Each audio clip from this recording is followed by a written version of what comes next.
우리 이씨 집안의 얼굴에 내년이 똥칠을 하는구나.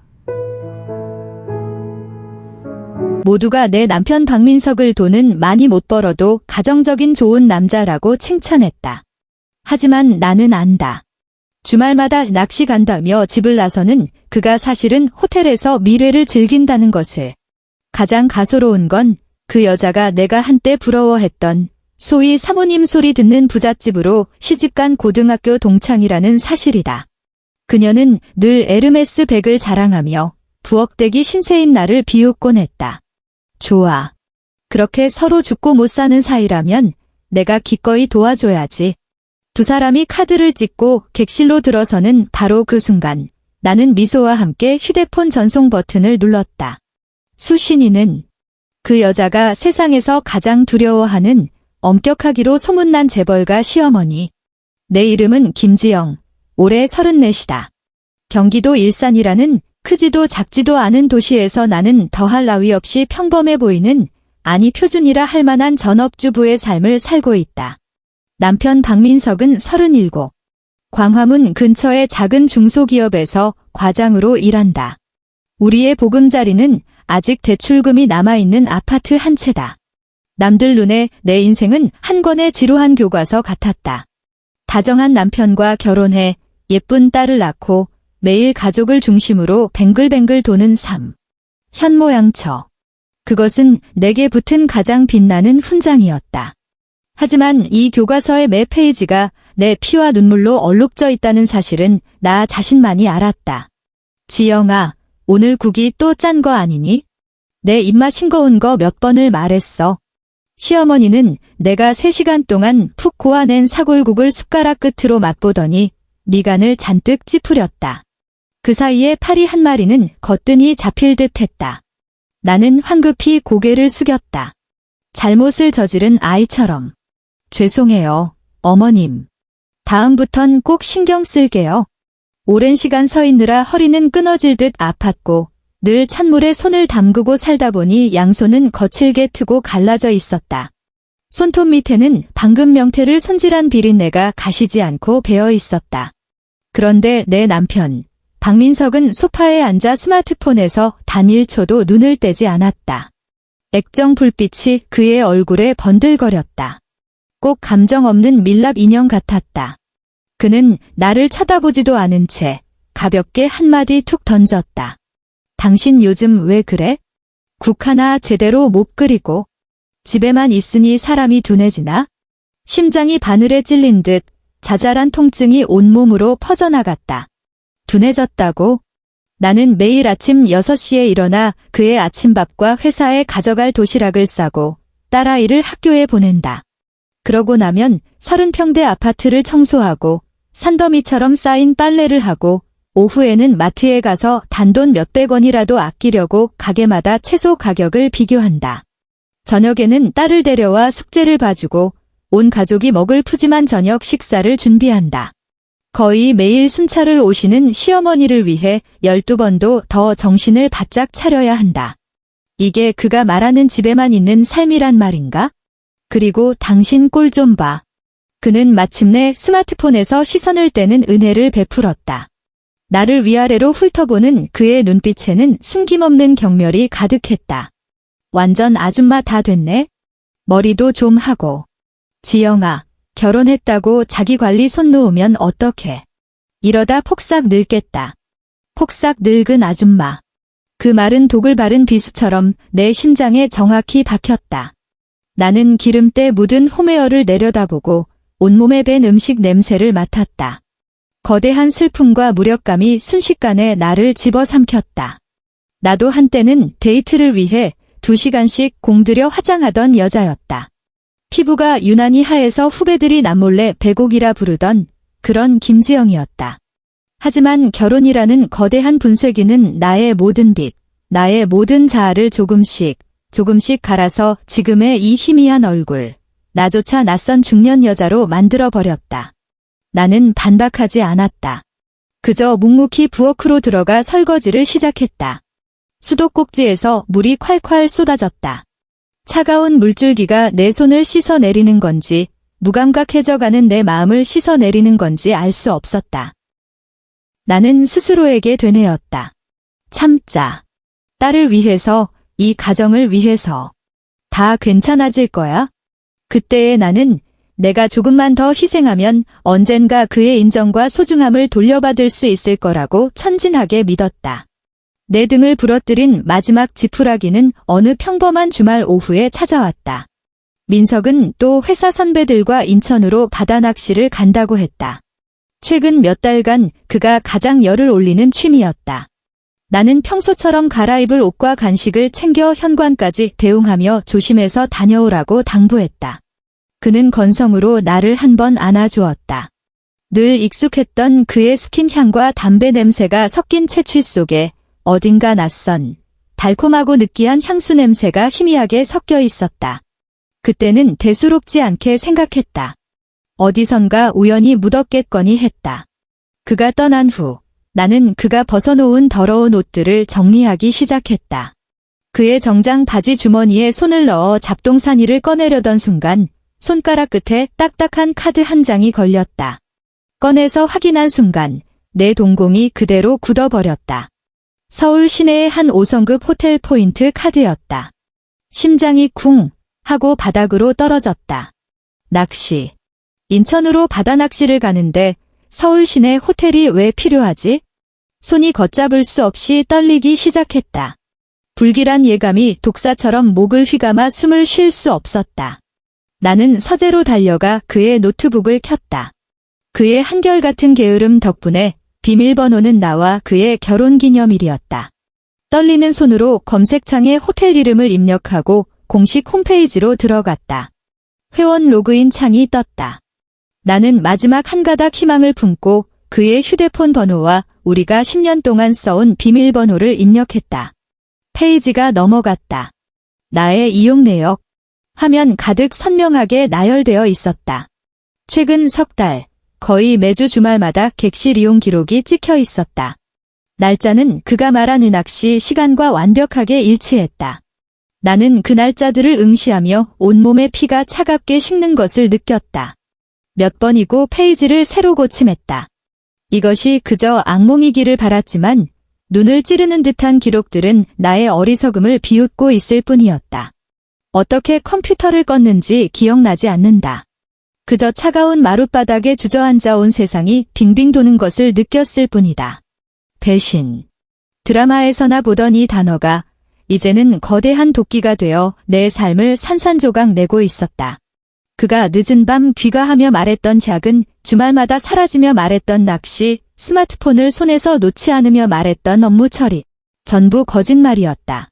어떻게 해야 할까? 그의 회사로 쳐들어가서 한바탕 뒤집어 엎어야 하나?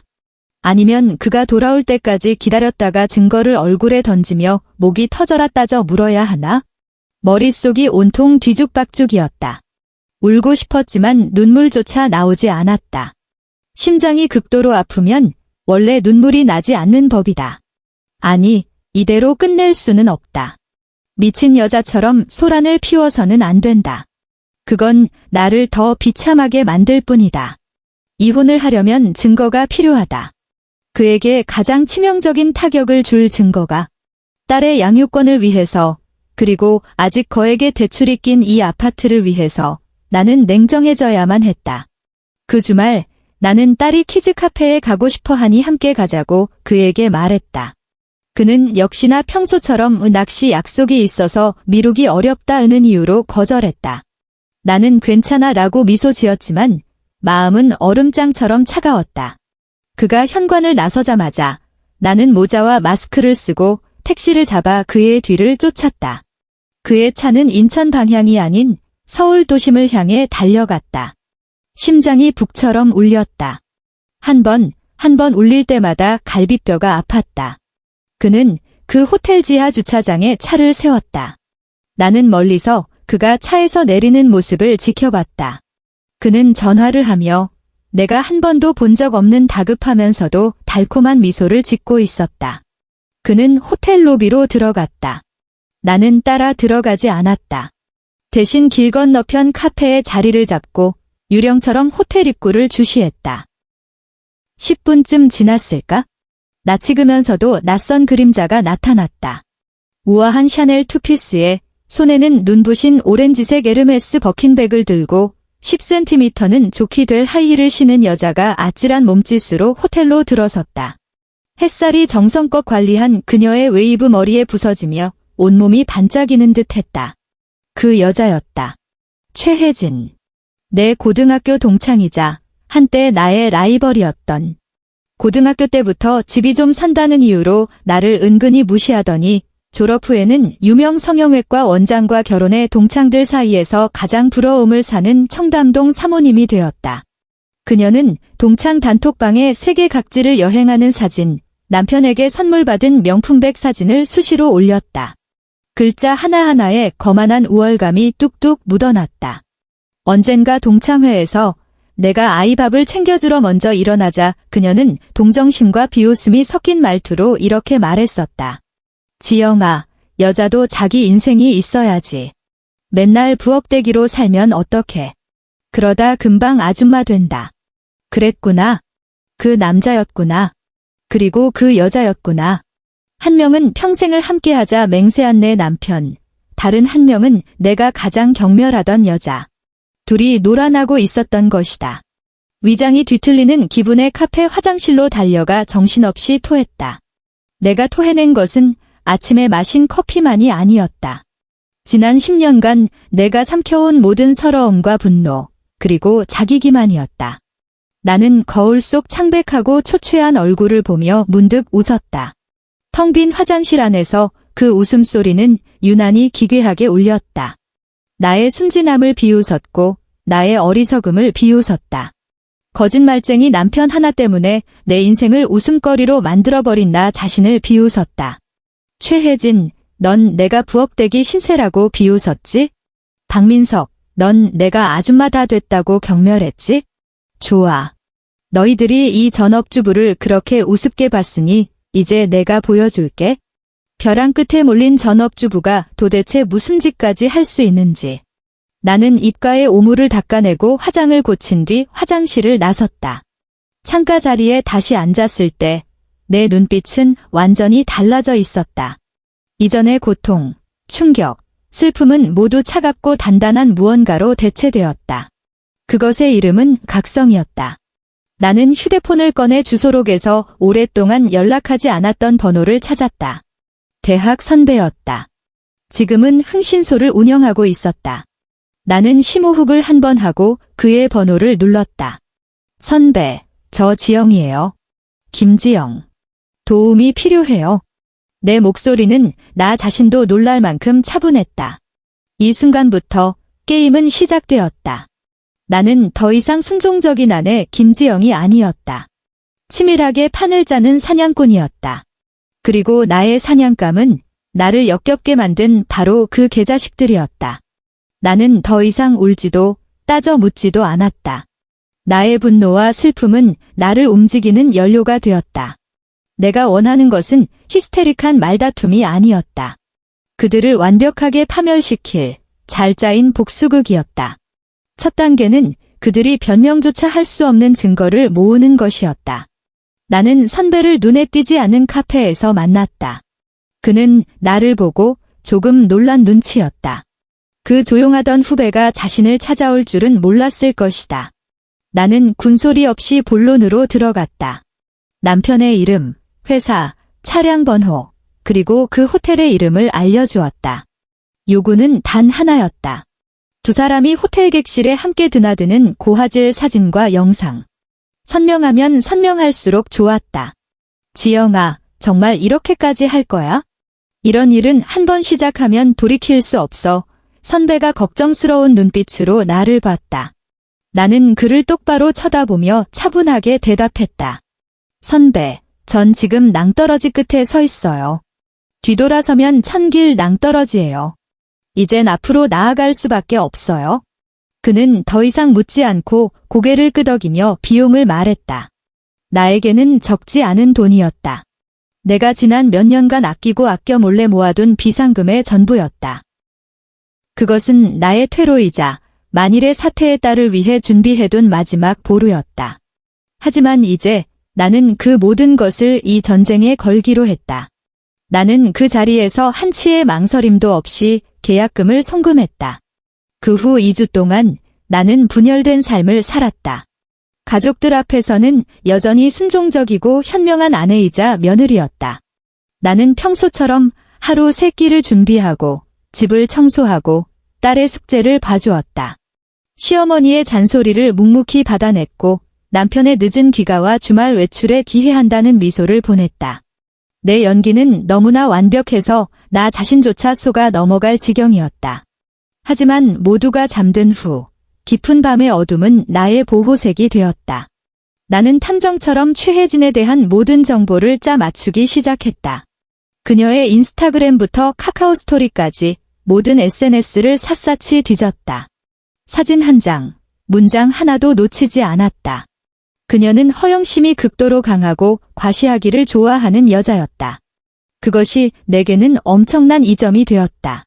나는 그녀가 올린 사진들 속에서 그녀가 강남의 고급 아파트에 산다는 것, 남편이 일하는 병원, 매주 화요일과 목요일에 청담동에서 피부관리를 받는다는 것, 어느 백화점 VIP 라운지를 가장 좋아하는지까지 알아냈다. 가장 결정적인 정보는 고등학교 동창회 주소록에서 나왔다. 몇 년 전 연락을 쉽게 하려고 반장이 아주 상세한 주소록을 만들었는데 거기에는 우리뿐만 아니라 많은 동창들의 배우자와 가족 정보까지 들어있었다. 최혜진이 부잣집에 시집간 것은 우리 기수 최고의 뉴스였기에 그녀의 정보는 유독 상세했다. 나는 그녀의 남편 이름 이승준, 유명 성형외과 원장이라는 것을 확인했다. 더 중요한 것은 그녀의 시어머니 이름과 연락처까지 알아냈다는 것이다. 그녀의 시어머니 윤명희 여사. 서울에서 유명한 명문가 사모님이었다. 유서 깊은 교육자 집안 출신으로 가풍과 체면, 명예를 자기 목숨보다 중요하게 여긴다고 했다. 예전에 경제 잡지에서 그녀의 가문에 대한 기사를 본 적이 있었다. 기사는 그녀를 철권 통치로 집안을 다스리는 여장부라고 묘사하며 엄격하고 체면을 중시하기로 유명하다고 했다. 최혜진이 그 집에 시집갈 수 있었던 것도 그녀가 자신을 집안 좋고 얌전한 교수처럼 완벽하게 위장했기 때문이라고 들었다. 나는 휴대폰 화면에 뜬 윤명이라는 이름과 그 아래 적힌 전화번호를 보며 나도 모르게 입꼬리를 올렸다. 이 번호. 이것이 모든 것을 터뜨릴 기폭제였다. 나는 알았다. 최혜진에게 이 세상에서 가장 두려운 존재는 남편이 아니라 그녀의 모든 부귀영화를 쥐고 있는 바로 이 시어머니라는 것을. 윤명희 여사가 자기 며느리의 좋은 일을 직접 목격하게만 한다면 최혜진의 완벽한 사모님 인생은 순식간에 무너져 내릴 것이다. 증거는 차곡차곡 쌓여갔다. 선배는 프로였다. 그는 박민석과 최혜진이 호텔 지하 주차장에서 키스하는 사진뿐만 아니라 호텔 내부 인맥을 통해 두 사람이 같은 방으로 들어가는 복도 CCTV 영상까지 확보했다. 사진 한 장, 영상 한 토막이 그들을 치욕의 기둥에 못 박을 못과 같았다. 이제 모든 준비는 끝났다. 동풍만 불면 되었다. 내게 필요한 것은 가장 완벽한 타이밍, 이 연극의 극적 효과를 최고조로 끌어올릴 무대였다. 그냥 사진만 보내서는 안 된다. 충격이 약하다. 나는 모든 관련자들이 현장에 있기를 원했다.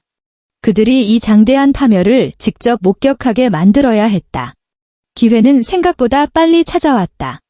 최혜진이 자신의 인스타그램에 고급스러운 초대장 사진 한 장을 올렸다. 글은 이랬다. 가장 존경하는 아버님의 칠순 잔치를 준비하며 완벽한 서프라이즈가 되기를. 샵사인 가족 샵사인 효도 샵사인 행복. 사진 배경은 그녀 집의 호화로운 거실이었고 손에는 커다란 다이아 반지가 번쩍였다. 나는 초대장을 확대해 날짜와 장소를 확인했다. 바로 다음 주 토요일, 강남의 한 고급 한정식집이었다. 나는 알았다. 이런 중요한 가족 행사에서 맏며느리인 최혜진은 반드시 자리를 지키며 완벽한 역할을 연기해야 할 것이다. 하지만 동시에 자극을 추구하고 한시도 가만히 있지 못하는 그녀의 성격상 그 숨막히는 자리에서 어떻게든 빠져나올 방법을 찾으리라는 것도 알았다. 단 한두 시간이라도 연인과 미래를 즐기며 숨통을 트고 반항의 쾌감을 느끼려 할 것이다. 그리고 내 남편 박민석은 분명 그녀에게 맞춰줄 것이다. 심장이 빠르게 뛰기 시작했다. 바로 그날이었다. 그날이 그들의 최후의 심판일이자 나의 새로운 시작이 될 것이다. 나는 그날을 위해 준비를 시작했다. 돈을 들여 이혼 소송으로 아주 유명한 변호사와 상담했다. 내가 가진 증거들을 보여주자 그는 법적으로 내가 절대적으로 유리하다고 장담했다. 우리는 함께 이혼 합의서를 작성했다. 남편의 유책 사유로 인해 딸의 완전한 양육권과 현재 살고 있는 아파트의 소유권, 그리고 부부 공동재산의 대부분을 내가 요구한다는 내용이 명시되었다. 변호사는 이런 추문 속에서 상대방은 사태를 빨리 수습하고 마지막 남은 체면이라도 지키기 위해 내 모든 요구를 들어줄 확률이 높다고 말했다. 그리고 나는 시부모님께 전화를 걸었다. 나는 외도에 대해서는 한마디도 하지 않았다. 그저 몹시 걱정되고 지친 목소리로 민석 씨가 요즘 업무 스트레스가 아주 심한 것 같다. 정신 상태가 안 좋아 보이고 자꾸 야근을 한다는데 넋이 나간 사람 같다고 말했다. 나는 시부모님께 간청했다. 다음에 민석 씨가 또 야근한다고 하면 저와 함께 회사에 한번 가주실 수 있겠냐고. 맛있는 거라도 좀 사다 주면서 가족들이 얼마나 걱정하는지 알려주자고. 늘 아들을 끔찍이 아끼는 시부모님은 내 말을 듣자마자 바로 알겠다며 오히려 나를 위로했다. 내가 정말 현명한 며느리라고. 전화를 끊고 나는 창밖의 칠흑 같은 밤하늘을 보며 길게 숨을 내쉬었다. 모든 장기말은 제자리에 놓였다. 나는 그저 조용히 기다리면 되었다. 대단원의 막이 오르는 그 순간을. 지난 며칠간 나는 매일 지옥에서 고통받았지만 머리는 그 어느 때보다 맑았다. 나는 가장 인내심 강한 사냥꾼처럼 수풀 속에 너무나 오랫동안 숨어 있었다. 근육이 굳고 심장이 차가워질 때까지. 그리고 이제 마침내 사냥감이 다가오는 발소리가 들려왔다. 칠순 잔치 날이 마침내 밝았다. 토요일 아침 햇살이 눈부시게 쏟아졌다. 박민석은 넥타이를 매며 내게 말했다. 여보, 정말 미안해. 오늘 회사에 갑자기 긴급 프로젝트가 터져서 밤새 야근해야 할 것 같아. 당신이랑 딸이랑 같이 못 있어 주겠네? 그의 얼굴에는 적절한 미안함이 어려 있었지만 눈빛에는 감출 수 없는 흥분이 반짝였다. 나는 고개를 숙여 그의 셔츠 주름을 펴주며 물처럼 부드러운 목소리로 말했다. 괜찮아, 일이 중요하지. 당신도 몸 챙겨가면서 해. 너무 무리하지 말고. 내 손끝이 그의 가슴에 닿았다. 다른 여자를 향해 격렬하게 뛰고 있는 그의 심장이 느껴졌다. 역겨움이 목구멍까지 차올랐지만 억지로 짓누르며 얼굴에는 완벽한 현모양처의 미소를 걸었다. 당신은 정말 최고야. 여보. 그는 감동한 듯 나를 한번 안아주고는 서둘러 집을 나섰다. 나는 현관에 서서 그의 차가 아파트 모퉁이로 사라지는 것을 지켜봤다. 내 얼굴의 미소는 흔적도 없이 사라졌다. 거의 동시에 내 휴대폰이 띵 하고 울렸다. 최혜진의 인스타그램 업데이트였다. 그녀와 남편, 시부모님과 함께 찍은 사진이었다. 글은 이랬다. 사랑하는 가족들과 함께 아버님 생신 축하드리고 만수무강하세요. 갑자기 편두통이 와서 먼저 휴게실에 좀 누워 있어야 할 것 같아요. 끝까지 함께하지 못해 너무 아쉬워요. 사진 속 그녀는 온화하고 품위 있게 웃고 있었다. 마치 대한민국에서 가장 효심 깊은 며느리인 것처럼. 기가 막힌 이인극이었다. 나는 냉소를 흘리며 단정한 원피스로 갈아입고 정성껏 옅은 화장을 했다. 거울 속에 나는 표정은 평온했지만 눈빛은 불에 달군 강철 같았다.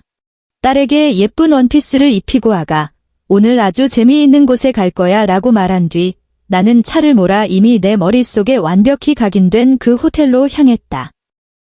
나는 주차장으로 바로 가지 않고 호텔 맞은편 길가에 차를 세웠다. 차 안에 앉아 나는 곧 상연될 이 부조리극을 냉정하게 지켜보는 방관자가 되었다. 얼마 지나지 않아 박민석의 차가 들어와 지하 주차장으로 사라졌다. 또 15분쯤 지났을까? 택시 한 대가 호텔 앞에 섰고 수수하지만 값비싼 검은색 원피스를 입은 최혜진이 선글라스를 낀 채 서둘러 안으로 들어갔다. 모든 것이 내 각본대로 진행되고 있었다. 나는 움직이지 않고 조용히 기다렸다. 내 사립탐정 선배는 이미 호텔 로비에 자리를 잡고 실시간으로 소식을 전해주기로 했다. 10분쯤 후 휴대폰이 진동했다. 메시지 한 통이 와 있었다. 타겟, 엘리베이터 탑승. 2307호. 바로 지금이다. 나는 깊이 숨을 들이마셨다. 심장이 미친 듯이 날뛰었지만 손은 이상할 정도로 안정적이었다. 나는 먼저 시어머니에게 전화를 걸었다. 통화가 연결되자마자 내 목소리는 즉시 울먹임으로 바뀌었다. 어머님, 큰일 났어요. 민석 씨가 무슨 일 생긴 것 같아요. 방금 회사에 전화했는데 동료가 오늘 출근 안 했다고 해요. 휴대폰 위치 추적을 해보니까 강남 힐튼 호텔로 나와요. 누구한테 잘못 걸린 거 아닐까요? 어머님, 저 너무 무서워요. 아버님이랑 같이 와주실 수 있으세요? 전화기 너머의 시어머니는 순식간에 정신이 나간 듯 했다. 지영아, 너 진정해. 우리가 금방 갈게. 너 먼저 호텔 로비에서 기다리고 있어. 전화를 끊고 나는 즉시 내 머릿속에 각인된 그 번호, 윤명희 여사의 번호를 찾았다. 익명의 인터넷 전화로 통화를 걸었다. 다이얼이 돌아가는 몇 초 동안 내 핏줄 속 피가 흐르는 소리까지 들리는 듯 했다. 전화가 연결되자 위험 있고 차가운 여자의 목소리가 들려왔다. 여보세요? 나는 목소리를 쥐어짜며 숨이 넘어갈 듯 다급한 말투로 말했다. 저, 윤명희 여사님 맞으신가요? 큰일 났어요. 며느님이신 최혜진 씨가 그분이 힐튼 호텔 2307호에서 쓰러지신 것 같아요. 웬 남자 품에 안겨서요. 빨리 와보셔야 할 것 같아요. 말을 마치자마자 상대방의 반응을 기다릴 틈도 없이 바로 전화를 끊었다. 이 모든 것을 끝내고 나니 온몸의 기운이 다 빠져나가는 기분이었다. 나는 좌석에 등을 기댄 채 거칠게 숨을 몰아쉬었다. 나는 이미 도화선에 불을 붙였다. 이제 남은 것은 천지를 뒤흔들 폭발을 기다리는 것뿐이었다. 나는 감정을 추스르고 호텔로 들어가 로비 카페 구석에 자리를 잡고 아이스 아메리카노를 한 잔 시켰다. 얼음이 잔에 부딪히며 내는 맑은 소리가 곧 닥쳐올 클라이맥스의 서곡을 연주하는 것 같았다. 엘리베이터 방향을 주시했다. 시간은 1분 1초가 한 세기처럼 길게 흘러갔다. 10분쯤 지났을까? 호텔 회전문이 거칠게 밀쳐졌다. 고급 맞춤 정장을 입은 위험 있는 기품의 노부인이 냉정한 표정의 남자 둘을 데리고 살기등등하게 뛰어들어왔다. 선두에 선 사람은 바로 사진에서 본 윤명희 여사였다. 그녀 뒤에는 최혜진의 남편 이승준과 그보다 어려 보이는 남동생으로 보이는 남자가 따르고 있었다. 그들은 로비에서 지체하지 않고 곧장 엘리베이터로 향했다. 또 5분쯤 지나자 시아버지와 시어머니도 초조한 얼굴로 도착했다. 나를 보자마자 시어머니가 내 손을 덥석 잡았다. 지영아, 어떻게 된 거야? 민석이는? 나는 벌떡 일어나 타이밍 좋게 눈물을 흘렸다. 어머님, 저도 모르겠어요. 너무 무서워. 위치는 이 위층으로 나오는데 빨리 올라가 봐요. 나는 넋이 나간 시어머니를 부축하고 굳은 표정의 시아버지를 데리고 엘리베이터에 올랐다. 나는 23층 버튼을 눌렀다. 엘리베이터 문이 천천히 닫혔다. 문에 비친 내 얼굴에는 눈물 자국이 선명했지만 입꼬리는 미세하게 올라가 있었다. 엘리베이터 문이 23층에서 열렸다. 두꺼운 카페 위 깔린 복도는 무서울 정도로 조용했다. 우리가 엘리베이터에서 내리자마자 경악스러운 장면이 눈앞에 펼쳐졌다. 윤명희 여사와 그녀의 두 아들이 2307호 문 앞을 막고 서 있었다. 이승준은 주먹으로 미친 듯이 문을 두드리며 소리치고 있었다. 최혜진, 문 열어. 당장 튀어나와. 시부모님은 그 기세에 눌려 그 자리에 얼어붙었다. 나는 당황한 척하며 윤명희 여사에게 달려가 허리를 숙였다. 무슨 일이세요? 제 남편도 이 근처에 있는 것 같아서요. 윤명희 여사는 나를 차갑게 힐끗 쳐다볼 뿐 대꾸도 하지 않았다. 바로 그때 방문이 철컥 소리를 내며 안에서 열렸다. 문을 연 것은 박민석이었다. 그는 구겨진 셔츠 한 장만 걸치고 있었고 단추는 몇 개나 풀려 있었다. 머리는 헝클어졌고 얼굴에는 정사 후에 홍조와 방해받은 자의 짜증이 뒤섞여 있었다. 그가 문 앞에 시커멓게 몰려든 사람들을 봤을 때 그는 그대로 얼어붙었다. 얼굴의 핏기가 순식간에 사라졌다. 민서가 시어머니의 목소리가 떨렸다.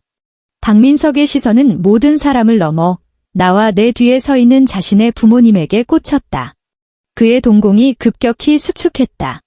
입을 뻐끔거렸지만 한마디도 내뱉지 못했다. 최혜진은 이승준이 박민석을 밀치고 방 안으로 뛰어 들어갔다. 다음 순간 방 안에서 여자의 공포에 질린 비명이 터져나왔다. 우리 모두 방 안으로 쏟아져 들어갔다. 방은 아수라장이었고 공기 중에는 음란하고 역겨운 냄새가 진동했다. 최혜진은 이불로 황급히 몸을 가리고 있었다. 수없이 비싼 관리를 받았을 그녀의 얼굴에는 이제 세상이 끝난 듯한 공포가 가득했다. 자신의 시어머니와 남편을 본 순간 그녀는 완전히 무너졌다. 짝! 맑고 날카로운 소리와 함께 윤명희 여사의 손바닥이 최혜진의 뺨을 후려쳤다. 윤명희 여사의 손은 떨고 있었지만 눈빛은 칼날처럼 날카로웠다. 우리 이씨 집안의 얼굴에 내년이 똥칠을 하는구나. 이승준은 분노한 사자처럼 돌아서서 문 앞에 멍하니 서 있던 박민석에게 달려들어 주먹으로 그를 쓰러뜨렸다. 이 개자식. 감히 내 여자를 건드려. 그는 박민석의 몸 위에 올라타 주먹을 비 오듯 퍼부었다. 시부모님은 비명을 지르며 말리려 했고 현장은 순식간에 아수라장이 되었다. 울음소리, 욕설, 폭행소리가 뒤엉켜 가장 혼란스러운 막장 드라마를 연출했다. 그리고 나는 그 혼돈의 중심에 서서 이 모든 것을 냉정하게 지켜보고 있었다. 나는 박민석이 코피를 흘리며 얻어맞는 모습을, 최혜진이 바닥에 무릎 꿇고 애원하는 모습을, 한때는 그토록 체면을 차리던 두 집안이 미친 듯이 서로를 물어뜯는 모습을 지켜봤다. 내 마음에는 어떤 파문도 일지 않았다. 복수의 쾌감조차 없었다. 오직 거대하고 텅 빈 평온함만이 존재했다. 마치 오랫동안 타오르던 거대한 불길이 마침내 이 순간 집 전체를 잿더미로 만드는 것을 지켜보는 기분이었다. 그리고 나는 드디어 이 폐허 위를 떠날 수 있게 되었다. 혼란스러운 호텔 복도에서 박민석은 코피를 흘리며 바닥에 무릎을 꿇고 있었다. 그는 주인에게 버림받은 개처럼 내 바짓가랑이를 붙잡았다. 지영아, 내가 잘못했어. 정말 잘못했어. 이번 한 번만, 딱 한 번만 용서해줘. 우리 딸 생각해서라도 이혼만은 안 하면 안 될까? 그의 눈물과 콧물이 뒤섞여 엉망인 얼굴이 처량하고 우스꽝스러웠다. 시어머니도 옆에서 눈물을 훔치며 내 팔을 붙잡고 목맨 소리로 말했다. 지영아, 민석이가 그냥 한순간 정신이 나갔던 거야. 남자들 뭐 다 한 번쯤 실수할 수 있잖아. 우리 이 가정, 우리 애 생각해서라도 개과천선할 기회를 한 번만 주렴. 이 어미가 이렇게 빌게. 말을 마치고는 정말 무릎을 꿇으려는 신용까지 했다. 나는 그들을 차갑게 바라봤다. 나와는 아무 상관없는 삼류 연극을 보는 기분이었다. 한때는 그들의 말 한마디, 눈빛 하나가 내 감정을 쉽게 뒤흔들고 나를 고통스럽게 하거나 기쁘게 했다. 하지만 이제 그들의 눈물과 애원은 내게 그저 지독한 아이러니로 느껴질 뿐이었다. 어머님, 이러지 마세요. 나는 시어머니를 부축했지만 목소리에는 한 톨의 온기도 없었다. 기회요. 저는 이미 10년이나 줬어요. 그 사람이 저를 공짜 가정부 취급하며 제 희생을 당연하게 누릴 때 저는 기회를 줬어요. 제가 아줌마다 됐다고 경멸하며 냉소적인 말을 퍼부을 때도 기회를 줬고요. 낚시와 자근이라는 거짓말로 저를 속이고 다른 여자와 놀아날 때 그 사람 스스로 모든 기회를 걷어차 버린 거예요. 나는 박민석이 붙잡은 바짓가랑이를 뿌리치고 한 걸음 뒤로 물러나 그들과 거리를 뒀다. 가방에서 미리 준비해둔 서류 봉투를 꺼내 그 안에서 종이 한 뭉치를 꺼내 그의 앞 테이블 위로 던졌다. 맨 위에는 박민석과 최혜진이 호텔 지하 주차장에서 키스하는 고화질 사진이 있었다. 이혼해. 나는 죽은 물처럼 고요한 목소리로 말했다. 난 이미 도장 다 찍었어. 박민석은 사진을 본 순간 모든 울음소리가 목구멍에 걸린 듯 멈췄다. 그는 믿을 수 없다는 듯 나를 쳐다봤다. 마치 오늘 처음 본 사람처럼. 너 다 알고 있었어? 그래, 나는 그의 충격받은 얼굴을 보며 실소가 터져나왔다. 내가 정말 아무것도 모르고 부엌에서 밥이나 하는 바보인 줄 알았어? 박민석, 넌 한 엄마를 너무 얕봤고 내게 상처받을 대로 받은 아내를 너무 얕봤어. 이혼 합의서가 바닥에 흩어졌다. 거기에는 내 모든 요구 조건이 검은 글씨로 선명하게 적혀 있었다. 딸의 양육권은 내가 갖고 그는 정해진 시간에만 면접 교섭권을 가진다. 지금 사는 아파트는 대출금 대부분을 내 혼전 재산과 그동안 모은 돈으로 갚았으니 내 소유로 한다. 부부 공동 재산은 그가 유책 배우자이므로 내가 70%를 분할받는다. 미쳤어. 김지영. 너 지금 나보고 알거지로 나가라는 거야. 박민석이 벌떡 일어나 핏발선 눈으로 나를 가리켰다. 동의 안 해도 돼. 나는 팔짱을 끼고 냉담하게 그를 봤다. 그럼 법정에서 보면 되지? 그때가 되면 이 사진들이랑 너희들 호텔 드나드는 CCTV 영상, 판사님뿐만 아니라 내 회사 동료들, 우리 이웃들, 우리가 아는 모든 사람들이 아주 흥미로워할 거야. 아, 그리고 최혜진 씨 쪽 그분 전 남편이랑 전 시댁에서도 아주 기쁘게 법정에 나와서 내 증인이 되어주지 않을까? 박민석의 얼굴이 시뻘겋게 달아올랐다. 그가 내게 달려들려 했지만 시아버지가 그의 팔을 낚아챘다. 최혜진의 결말은 그보다 훨씬 비참했다. 그날 이후 그녀는 이 씨 집안에서 즉시 쫓겨났고 이혼 절차는 번개처럼 진행되었다고 한다. 윤명희 여사는 모든 인맥을 동원해 그녀를 그 사교계에서 완전히 사회적으로 매장시켰다. 남편의 병원도 그녀와 모든 관계를 끊었고 그녀 명의의 모든 재산은 회수되었다. 그녀는 하룻밤 사이에 구름 위에서 진흙탕으로 굴러떨어졌다. 이 추문은 상류층 사이에 떠들썩하게 퍼졌고 박민석의 이름 역시 모두가 경멸하는 웃음거리가 되었다. 평생을 체면으로 살아온 시아버지는 못난 아들과 테이블 위에 그나 뜨거운 사진들을 보더니 마침내 긴 한숨을 내쉬며 내게 말했다. 지영아, 우리 박씨 집안이 내게 면목이 없구나. 내가 하자는 대로 하자. 일은 생각보다 훨씬 순조롭게 해결되었다. 박민석의 회사는 곧 회사명의 실추를 이유로 그를 정중하게 해고했다. 직장을 잃고 거대한 추문에 휩싸인 그에게는 나와 소송을 벌일 자본도 기력도 없었다. 사태를 최대한 빨리 잠재우기 위해 그는 결국 이를 악물고 이혼 합의서에 도장을 찍었다. 이혼 판결문을 받은 날 햇살이 참 좋았다. 나는 그 억압적인 기억으로 가득 찬 집에서 나와 아파트를 팔았다. 나와 딸이 새로운 삶을 시작하기에 충분한 돈이 손에 들어왔다. 미련은 한 점도 없었다. 나는 그 돈으로 딸의 학교에서 멀지 않은 곳에 작은 사무실을 얻어 아주 특별한 상담소를 열었다. 이름은 각성 결혼 상담소라고 지었다. 내 고객은 결혼을 되돌리고 싶어 하는 여자들이 아니었다. 결혼 생활 속에서 온갖 서름을 겪다가 이혼을 원하지만 어찌할 바를 모르는 또 다른 김지영들이었다. 나는 그들에게 남편의 거짓말을 간파하는 법, 법을 어기지 않고 증거를 수집하는 법, 변호사와 상담하여 자신의 합법적인 권익을 지키는 법, 이혼할 때 자신과 아이를 위해 최대한의 이익을 얻어내는 법을 가르쳐 주었다. 내가 걸어온 모든 굽은 길, 내가 밟았던 모든 함정들이 그들이 새로운 삶으로 나아가는 이정표가 되었다. 나의 첫 고객은 남편에게 오랫동안 가정폭력을 당해온 주부였다. 그녀가 왔을 때 얼굴에는 아직 상처가 남아있었고 눈빛은 공포와 무력감으로 가득했다. 나는 오랜 시간 그녀와 대화하며 녹음기로 남편의 폭언과 협박을 녹음하는 법, 병원에서 상해 진단서를 발급받는 법을 알려주었다. 석 달 후 그녀는 성공적으로 아이를 데리고 그 지옥을 빠져나왔다.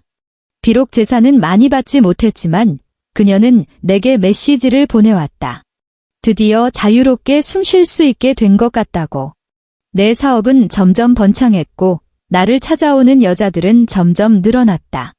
그들의 사연은 저마다 달랐지만 그 고통과 절망의 색깔은 놀라울 정도로 비슷했다. 나는 그들을 보며 과거의 나를 보았다. 나는 이 세상을 바꿀 수도 그 끔찍한 남자들을 바꿀 수도 없다. 하지만 적어도 이 여자들에게 인내만이 유일한 길이 아니라고 말해줄 수는 있다. 그들은 반격할 수 있고 떠날 수 있으며 다시 시작할 수 있다고. 어느 날 오후 고객 자료를 정리하고 있는데 휴대폰에 뉴스 알림이 떴다. 제목은 전도유망했던 중소기업 과장, 불륜 스캔들로 몰락 후 대리운전 시장에서 근근히 생계유지. 기사 사진에는 박민석이 대리운전 조끼를 입고 초췌한 얼굴로 길가에 서서 스마트폰 화면을 보며 초조하게 콜을 기다리고 있었다. 그는 이혼할 때보다 10년은 더 늙어 보였다. 나는 조용히 그 사진을 잠시 바라보다가 휴대폰 화면을 껐다.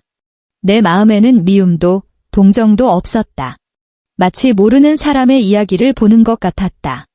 그의 인생이 어떻게 되든 이제 나와는 아무 상관이 없었다. 나는 책상 위에 아이스 아메리카노를 들어 한 모금 크게 마셨다.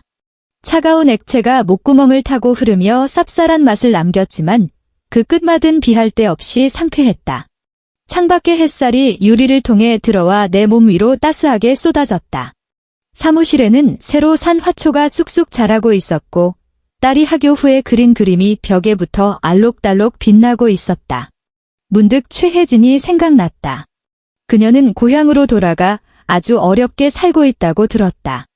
한때 그녀는 SNS에서 나를 향해 온갖 욕설을 퍼부으며 내가 자기 인생을 망쳤다고 했다. 하지만 내가 그녀의 인생을 망쳤을까? 아니, 그녀 자신과 박민석이 함께 우리 모두의 삶을 제 손으로 망가뜨린 것이다. 내가 한 것이라고는 그저 폐허 위에 나와 딸을 위해 작지만 견고한 집을 다시 지은 것뿐이다. 나는 더 이상 누군가에게 기대야만 하는 현모양처 김지영이 아니다. 나는 김지영이다. 그저 김지영일 뿐이다.